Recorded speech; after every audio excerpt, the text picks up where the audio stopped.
Thank you for tuning in to Grieving Voices. Today, my guest is Kevin Boon. He has worked the first 20 years of his career in the technology industry, and for the past 10 years has coached and consulted with startup entrepreneurs and small to medium-sized businesses. He has a degree in economics, interests in history, politics, and has been interested in what it takes for economies, communities, and for people to thrive. Thank you so much for being my guest, Kevin. And All you're right. also a grief recovery client of mine. I So am. I'm very interested in you sharing your experience with that at some point when it fits into your story. But let's get started on really what brings you to Grieving Voices. Well, I think that it takes me back, I think, to when I first kind of discovered you. I was going through some challenges in my life. I had, had some career. I went through a job loss. I had my parents that had both kind of passed and went through kind of like what I would call, you know, um, I don't know, health challenges that lasted for quite a few years. So there was just that part where there was just a lot of ongoing challenges with that. I had a job that was stressful, and then eventually that job ended. And then within about a year after my mom dying, my relationship ended. And so it was for me, it was the three areas where basically I had meaning in life, and within just a very short time window, just were gone. And so, and I knew I was grieving. I was, working through and trying, different methods and looking at different ways to support myself. But I was in a pretty, tough state. It was a really, really tough time for going through that. And so I found you on, I think it was, what's the guy? It was a YouTube interview that you did with, I think it was Bryn Edwards. And it was just, the topic was grief. And what you said in those conversations were just some things that just kind of said, there it is. That's, those are pieces. And it spoke to me. That was basically what it was. So I knew that I just, I needed to reach out, and we did, and we did some work together, which was great. So, so that was kind of, that was my experience, going through just the loss of those really important things in my life. So, yeah. Would you say it was a dark night of the soul? Some people will. Oh, it was the dark night of my soul. Yeah, absolutely. And it was, one of the things one of the things I know that in the grief work that you do, it says that, grief is cumulative, and what that means to me is that, if you have stressful experiences, if you have experiences that give you heartache, in your life, and if you don't deal with those in some ways at the time, then they build. And what I realized, I had basically virtually had like what I call a lifetime of, working really hard in jobs, always being on the go, productive, then trying to show up in a family, trying to show up with my parents, and a whole bunch of different things. And a lot of times, there were just things that would come up that would just never get resolved. I would never, instead of,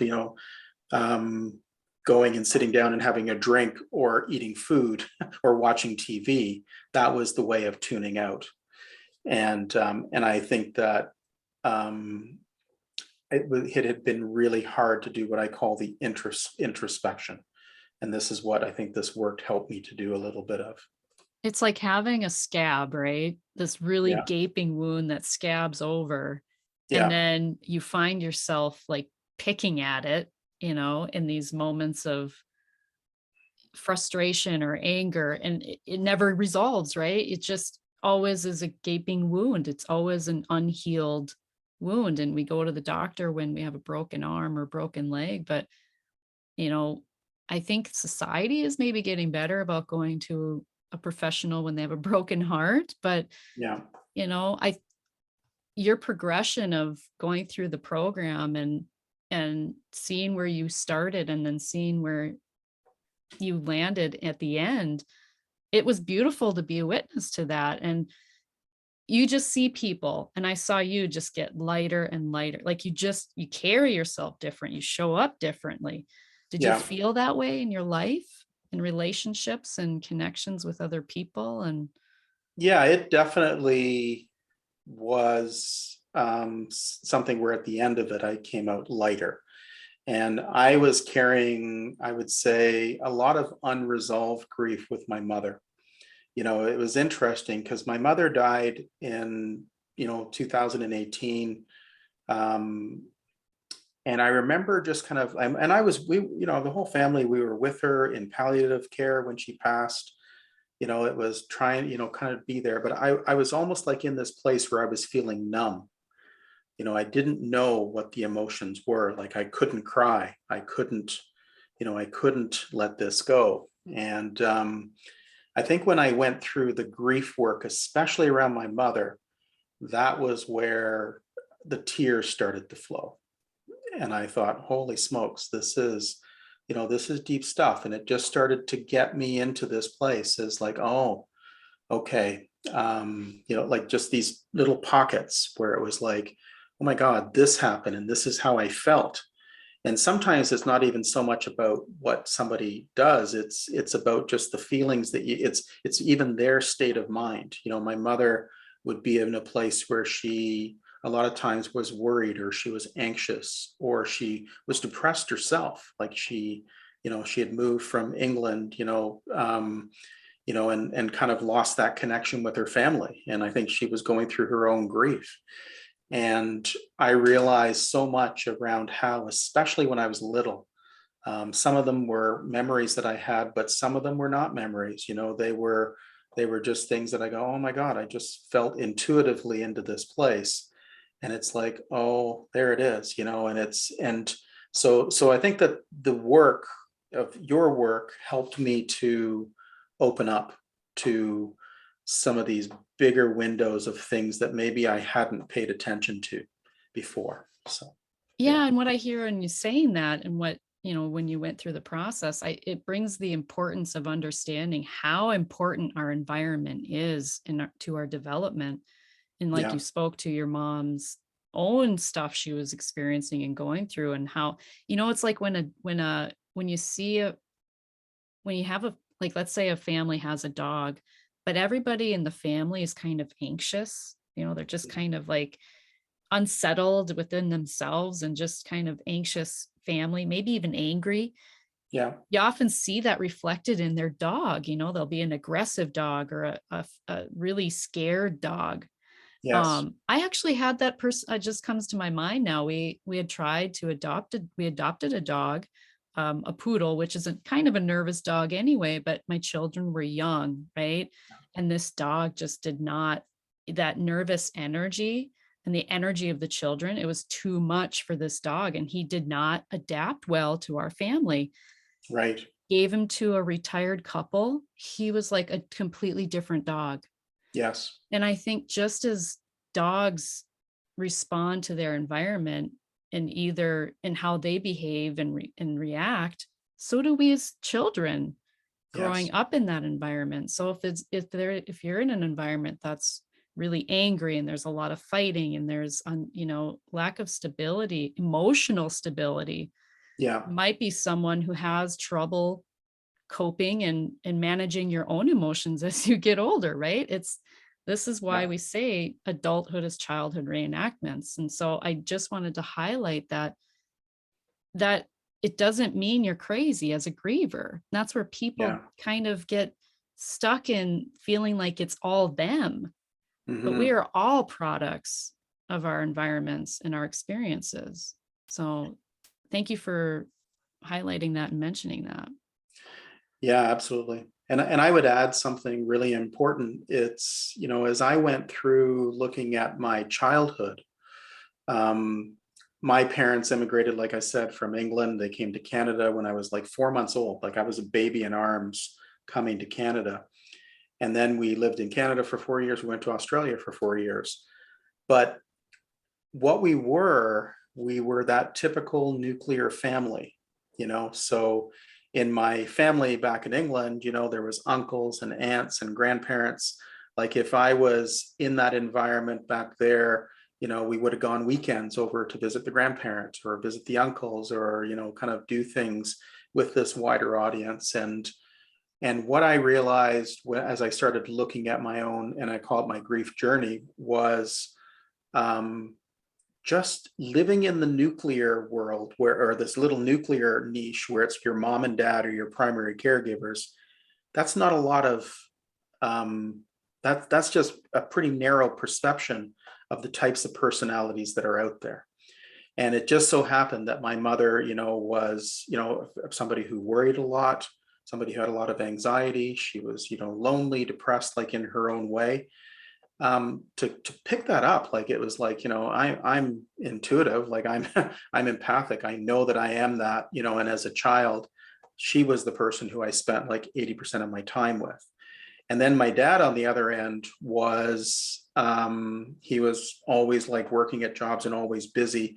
But I knew that, money and survival were part of their, their modus operandi type of thing.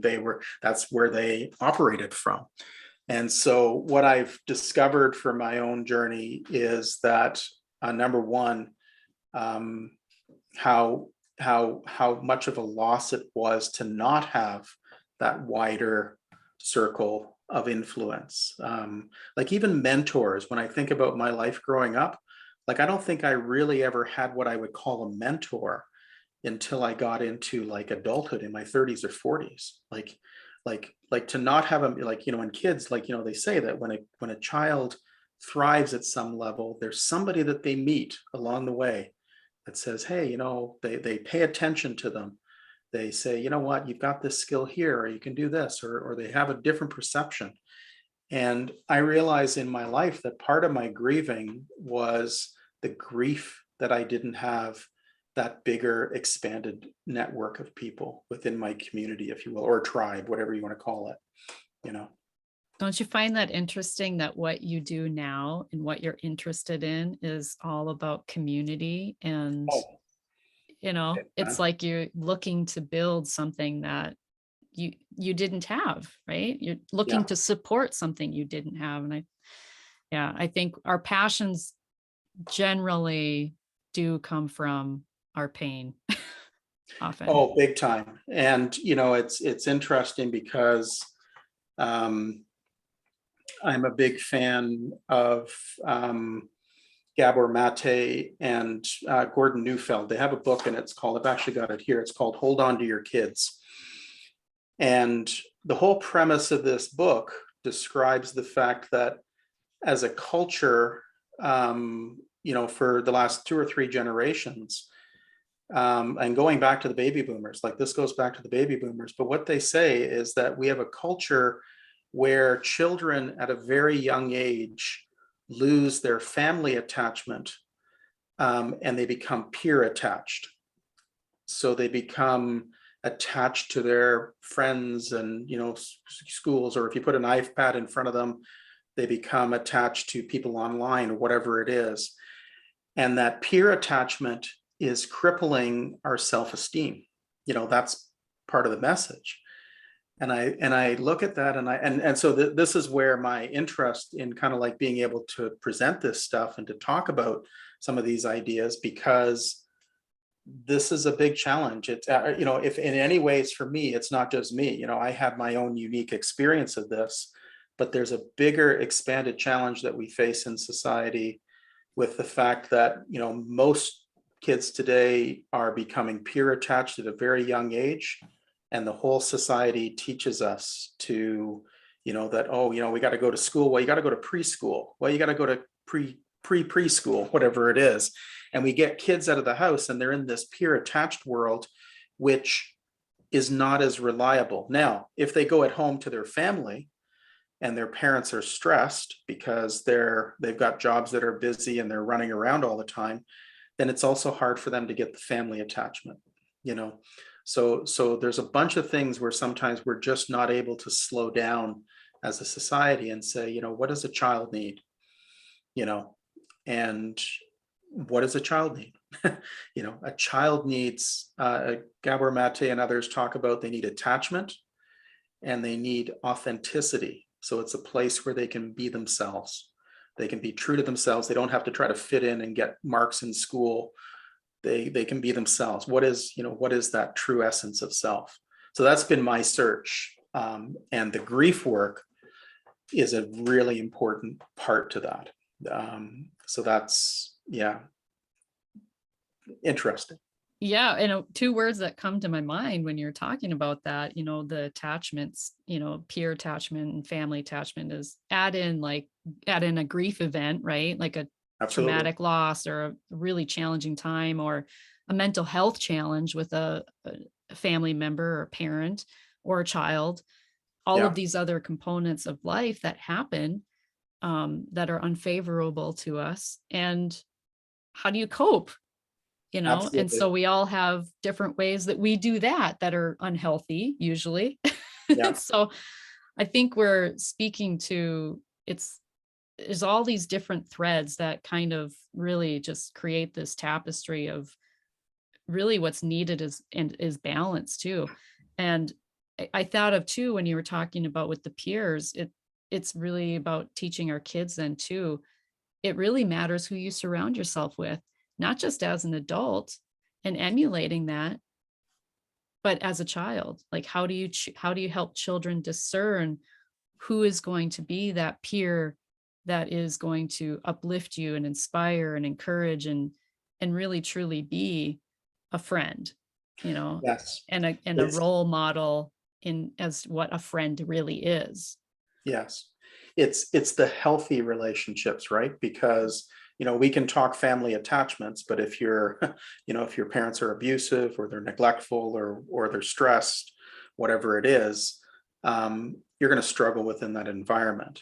And I think it's people, I don't know, it's people like Oprah. I think I remember for her, she had a challenging childhood, but she had, people along the way that just, were there, that paid attention to her, and inspired her, things along that lines. And I think that that's the part that it's really important, I think, for society to figure out, how do we find that place where a child's going to attach, to create a connection where they go, oh, I'm important, and this gets into, like, I think some of the bigger challenges we're having in our society right now, where I think that people have, we try so much in our technology world to try to have, like, the one app that's going to solve all our problems, or the special thing that if we can talk to a million people, then people are going to be saved, whatever it is, through whatever this method that we're teaching.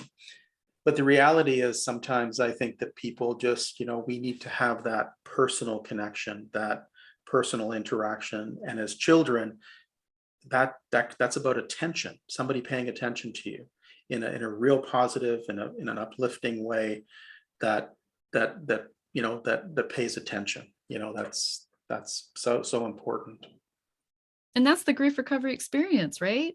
Totally, totally, It absolutely. really is. You feel Yeah, heard for the first time. And oftentimes that's what many yeah, clients have said is I felt like I had a place where someone really truly understood and where I could really in a safe space, dig into that yeah. more fully. Well, and I realized as I was going through my experiences, I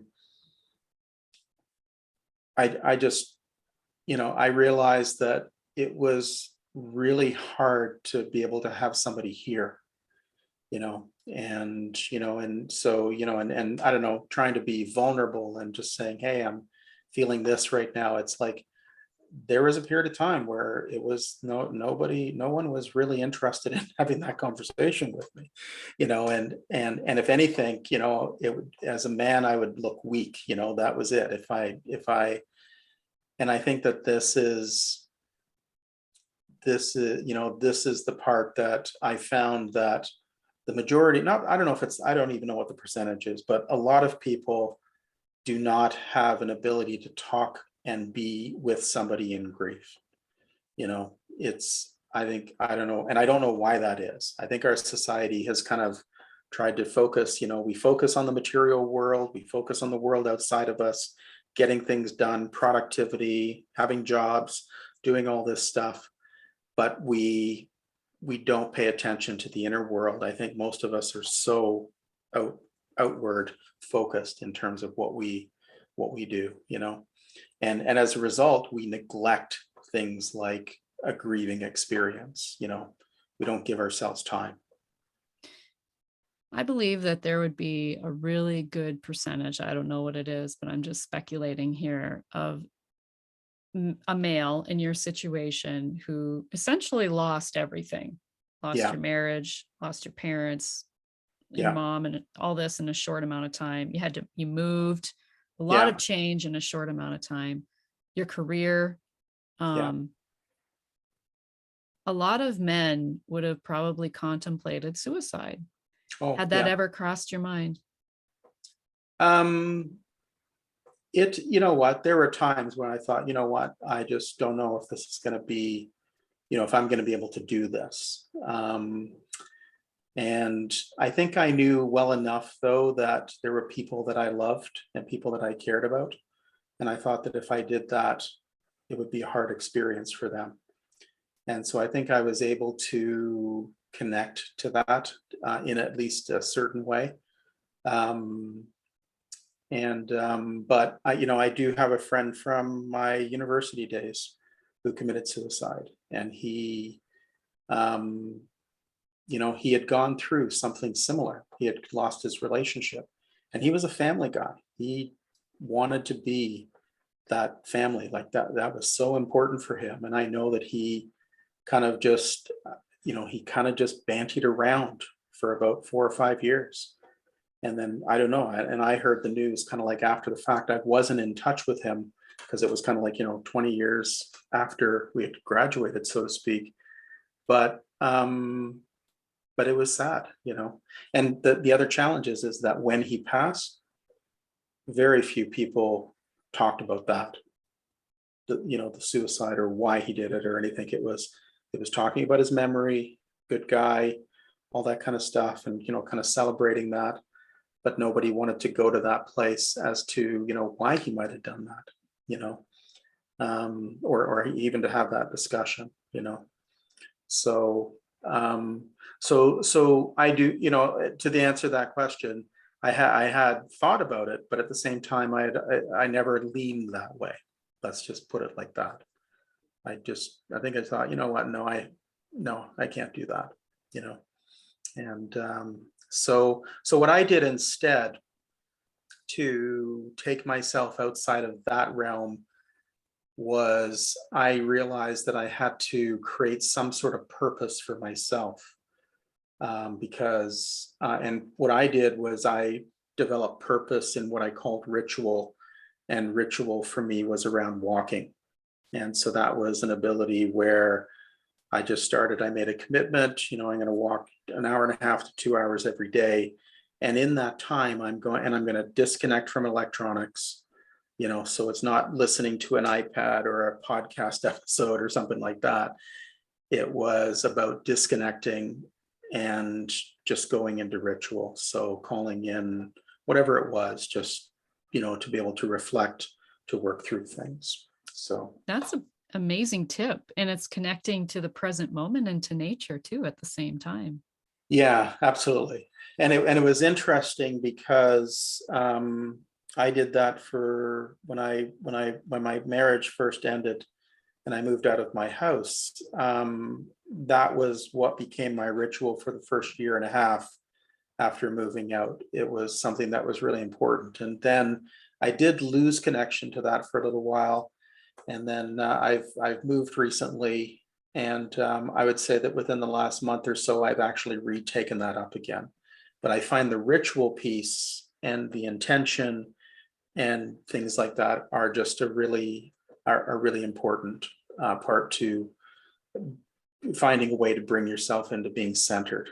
So Intention is huge. I will agree with that. Yes, intention is huge into yeah, anything that we do. Even if before you go into a difficult conversation with someone, thinking about your intention, like what do you want to bring do you want to bring anger and bitterness and resentment to this conversation, or do you want to bring compassion and open ears and, that are open to listening and, you know, honoring the other person too and their feelings. I don't know what made me say that or what came, but I felt like I needed to say that. But intention is huge Yeah, in most situations.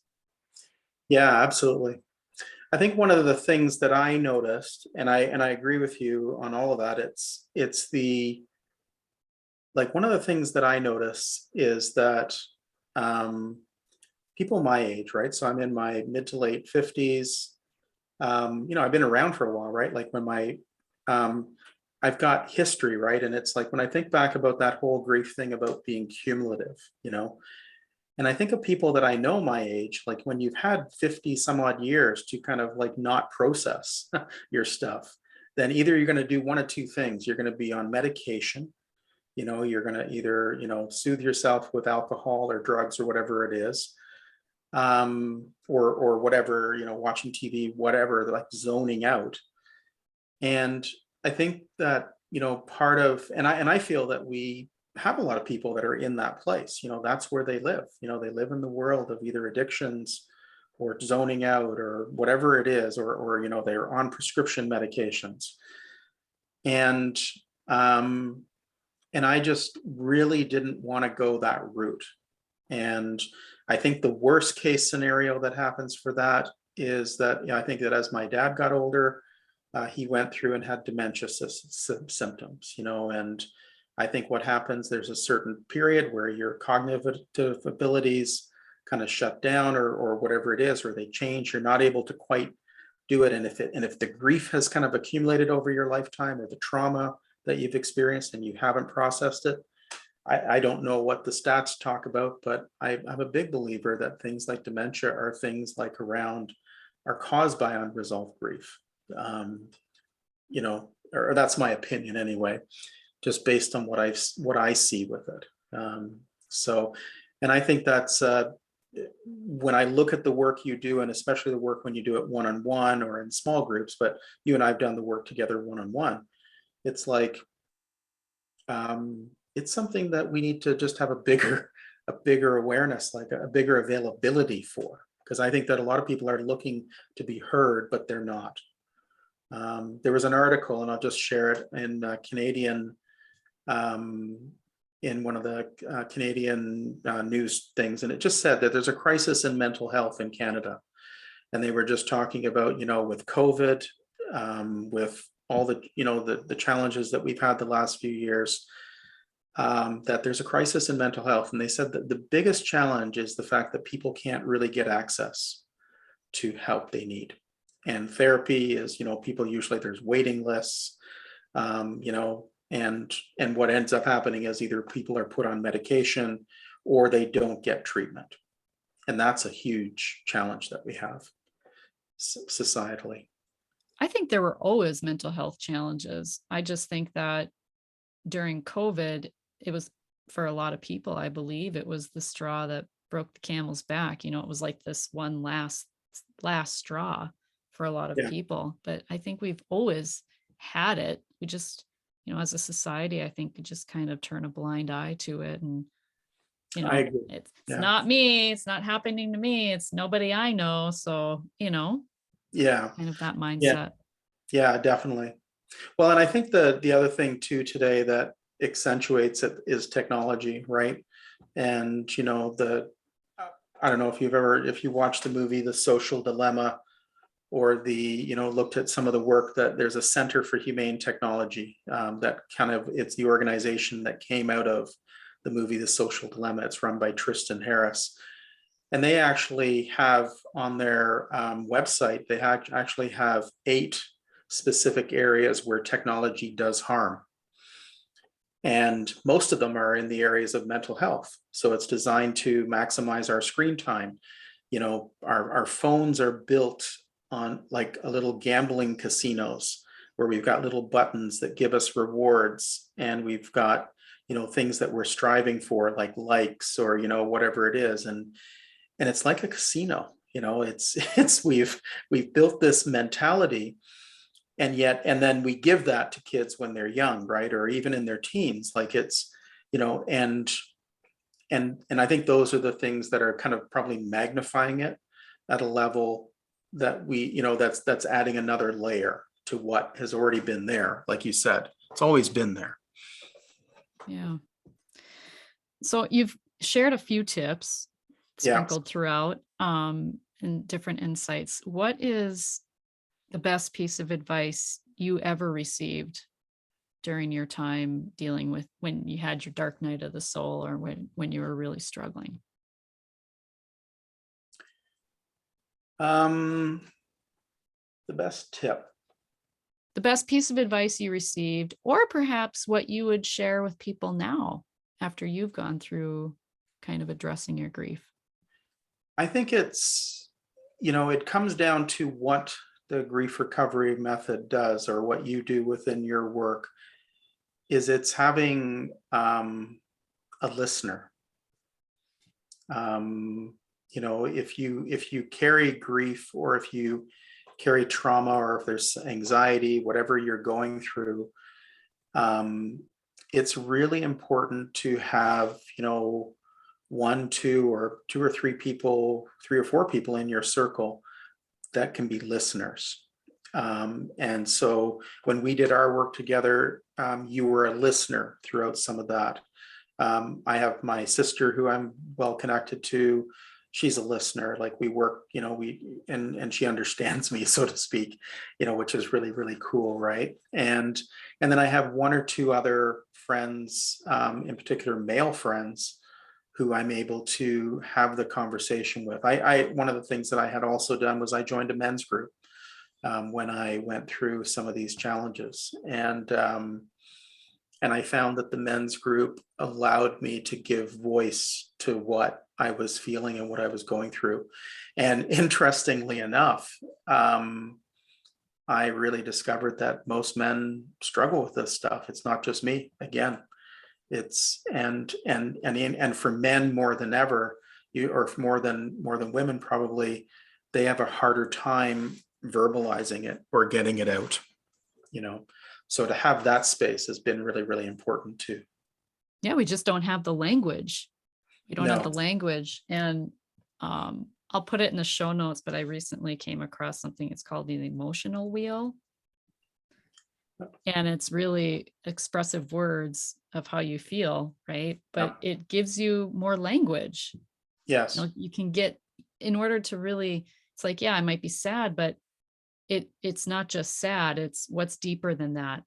Um, there could be bitterness there too, could be Yes. anger, it could be frustration. you Yeah. know Grief is so much more than just, it embodies all of it, and even joy, even Yes. joy. Yeah.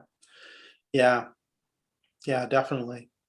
It was interesting. I was having a conversation with a gentleman the other day, and he works, hard. He's about my age, and he works at a job. He does management. He just works very hard at his work, right? And he gets up early in the morning. He works long days. He's got to manage teams, and we just talked about over the time. But the thing that he said to me was, he says, and it was just because I shared my story with him.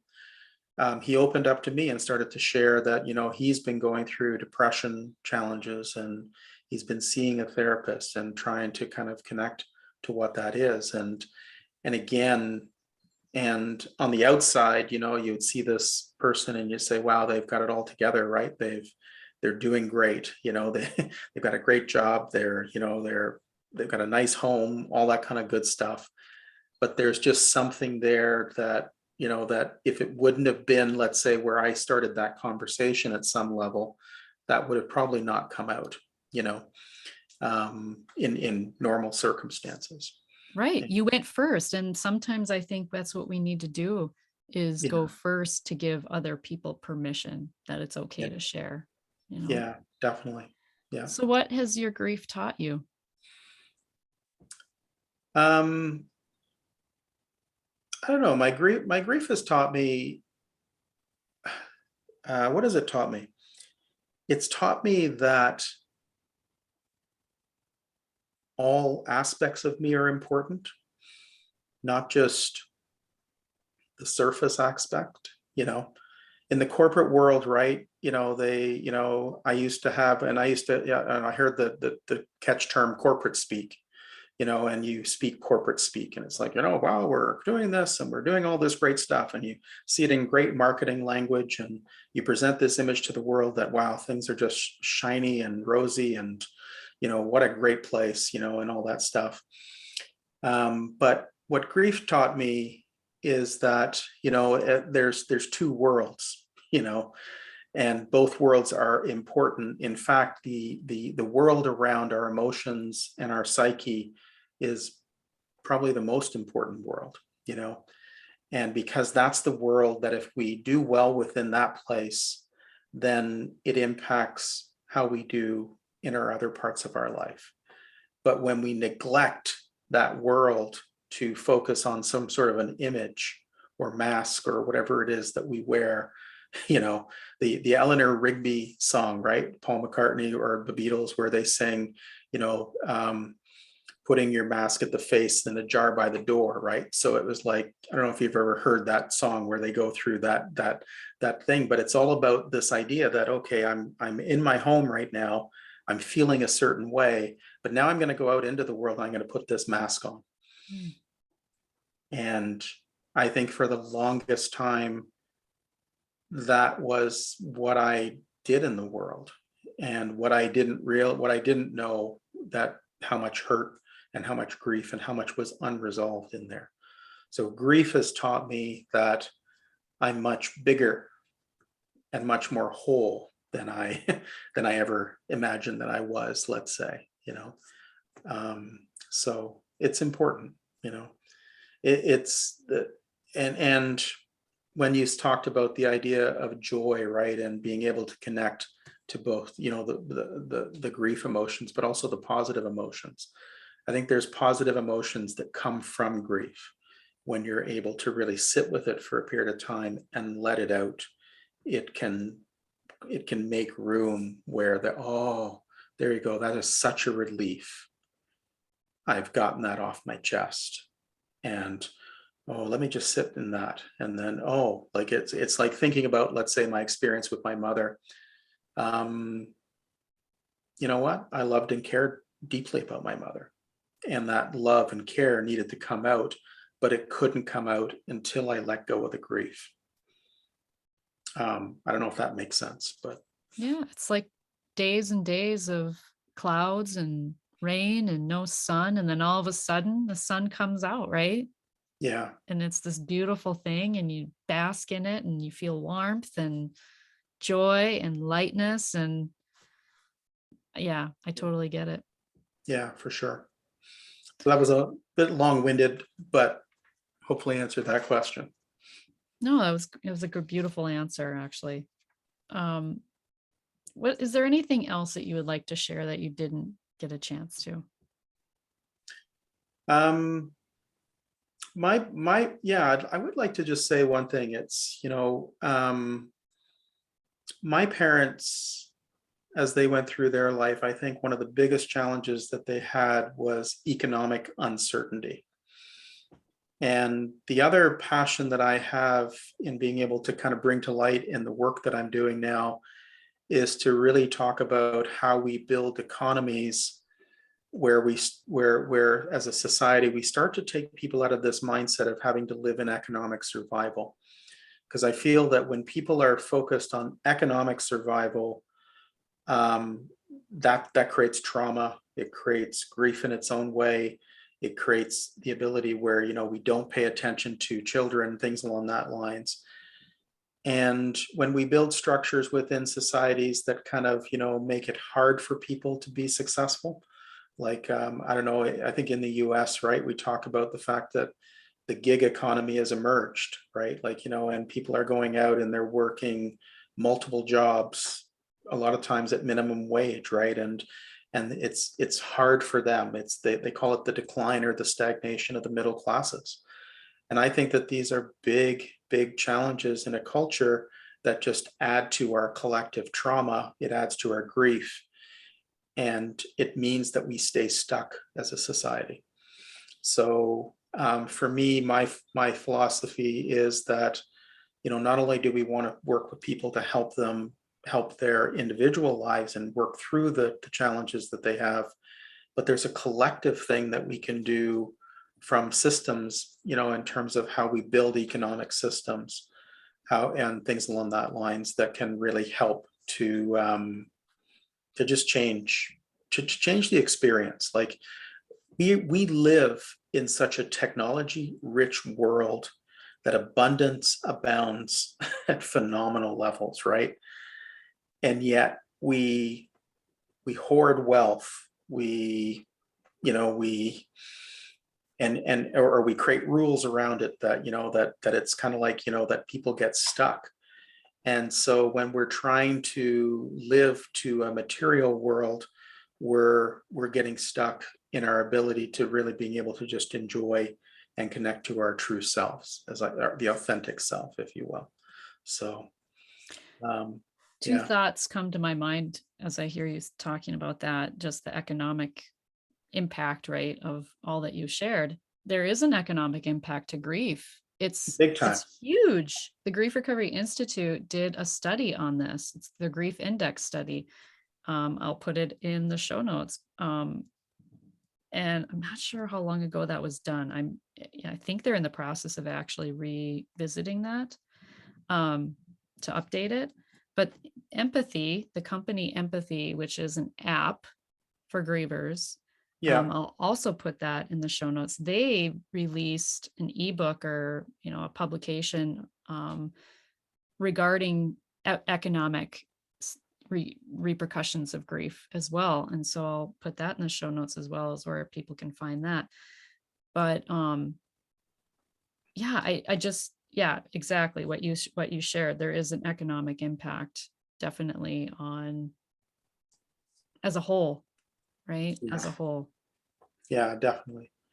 Good stuff. There's another index that's, that it might be interesting to kind of connect the dots, but in the US, it's called the Job Quality Index.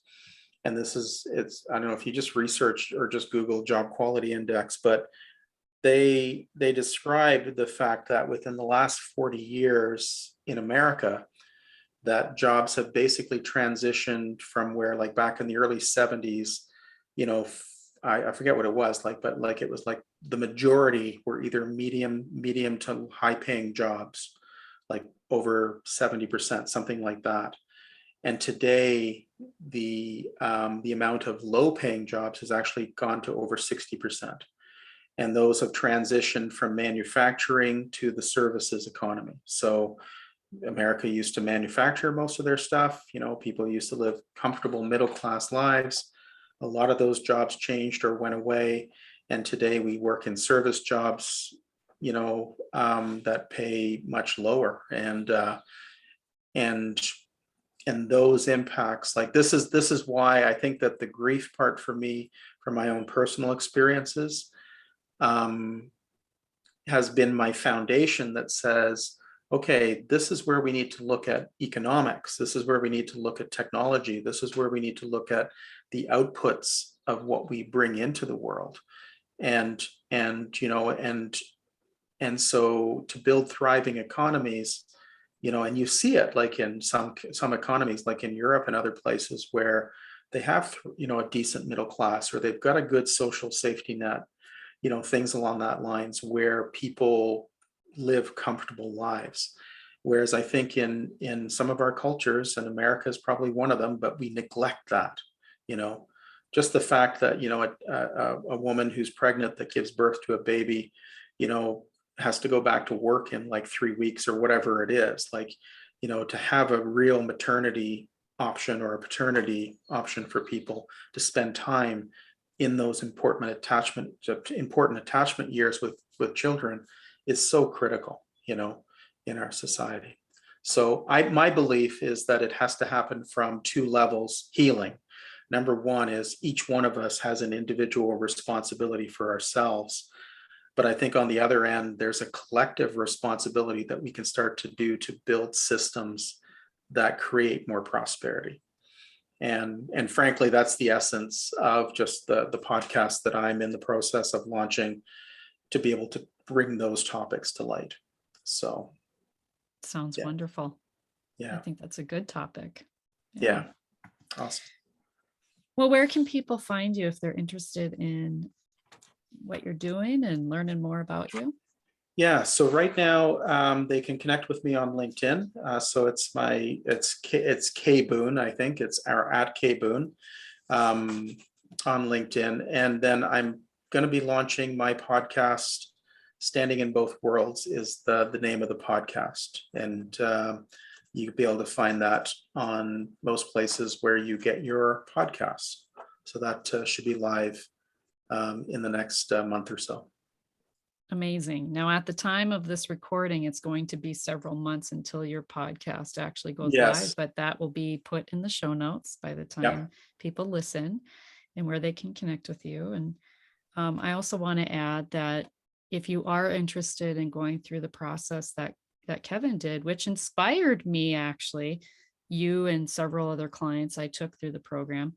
I've expanded on it, and it's now called Do Grief Differently. And it's a 12-week program that combines both the grief recovery method as it is, because it's brilliant as it is, along with another program called UMAP. And so I bring those two together because, like in your experience, when you've lost everything and you ask yourself, you go through the grief experience of working through your stuff, which is a continual process. It's always a continual process. Once you learn the tools, you always have them. But then you ask yourself, well, what now, right? What now? And so UMAP is like your guide, your North Star in doing that. And so if you're interested in that, I will put the link in the show notes for that as well. In the meantime, I hope you come back and listen again. And remember, when you unleash your heart, you unleash your life. Much love.